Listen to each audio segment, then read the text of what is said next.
Another so-called independent expert on the BBC, this time on the issue of transport, has been exposed as a Labour activist.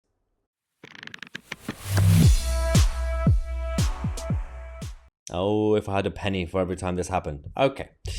The Labour Party have a lot of quiet and silent soldiers like ninjas who go around and work for civil service, the BBC, the NHS, trains, any organisation, schools, universities, and they claim to be independent. They claim to be just concerned citizens who happen to have compassion, as if nobody else has compassion in this country. And then they get invited to go on TV and radio and pretend to be very, very professional and impartial. It's a job of the BBC, for example, to make sure you tell people who these people are. They do it with right-wingers, but not left-wingers. This is the story about the Transpennine Express, an absolutely chaotic company that's got into trouble with the government, losing the government contract. And so the BBC did a segment on it, because why not? We have to know what's going on. They invited a guest on the show, and we got excited. I didn't. Henry Murison, who is also chief executive of the Northern Powerhouse Partnership that belonged to, guess who? Oh yeah, George Osborne, another metropolitan liberal elite. Henry Murison is allegedly a proud northerner and allegedly a proud dad, and all views are his own. Is that why the BBC researchers didn't really tell people who you actually were? Because when you went on this show, breakfast show on BBC, talk about Transpennine Express losing its government contract, the BBC introduced Henry Murison as what? BBC, a Labour activist? Or... Find out more about this. Henry Murison is the chief executive of the Northern Powerhouse Partnership. That's the organisation which has been campaigning for better connectivity in the north. Mr. Murison, thank you very much for your time this morning. The government's got to answer. What are they going to do to solve this national pay dispute? And that's the point. He is the chief executive of the Northern Powerhouse Partnership, but you also have to mention if is affiliated with any other political party, because you do that with the Tories and with all the other right-wingers, Brexiteers, you always do it. And that's the right thing to do. Just be honest with the public, because this man is just decided to go on a rant and you allow them to do it without telling people who he actually is.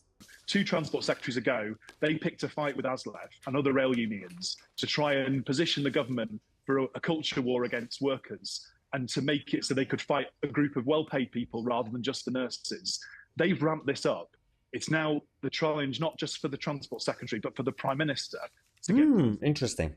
Now, those of you watching, whether you are pro or against the trade union militant activists, whether you are pro or against the train companies or the government departments on this issue, it's irrelevant, because this is about this man who's claiming to be independent, going on TV to be the voice of the industry and people.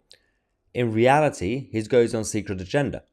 Even if he's right, even if the trade unions are right, even if the government is evil against the hardworking workers, you can't really have someone with a political agenda going on TV and saying these things and come across as it's just an ordinary citizen who's an expert, is non-partisan. Because this is how you brainwash the public. If you told people who he actually was, and we're going to tell you who this man is, he is a Labour supporter, Labour activist, Labour councillor, Labour parliamentary candidate. We've got evidence. We've got a while ago, he decided to stand as a Labour parliamentary candidate. He also became a Labour councillor. Then he became an ex-Labour councillor in Newcastle and he started to take charge of George Osborne's Northern Powerhouse group. And George Osborne probably liked the guy, saying, you look like a nice liberal socialist, and we can actually fight both against the hard left and the right-wingers. And this is absolutely nonsensical, because why can't we just have people be honest about their leanings? I don't care if you're left-wing, just be honest about your leanings so people and the viewers know where they stand with you. It shouldn't really be rocket science. But the BBC keep getting away with doing this nonsensical, toxic propaganda. But we are here to continue to challenge the mainstream media. And we have a new show to launch on Sunday, tomorrow, 9 p.m. Tousi Live is going to go live. We're going to start at 9 o'clock talking about the weekly roundup, this weekend's topic. We're also going to have a special guest and an interview. And we're going to finish it with a members Q&A and a new segment that's called Today in History, to be more informative and educational. Anyway, let me know your thoughts about the new show and the BBC. I'm Mahyar Tousi, and we are the media.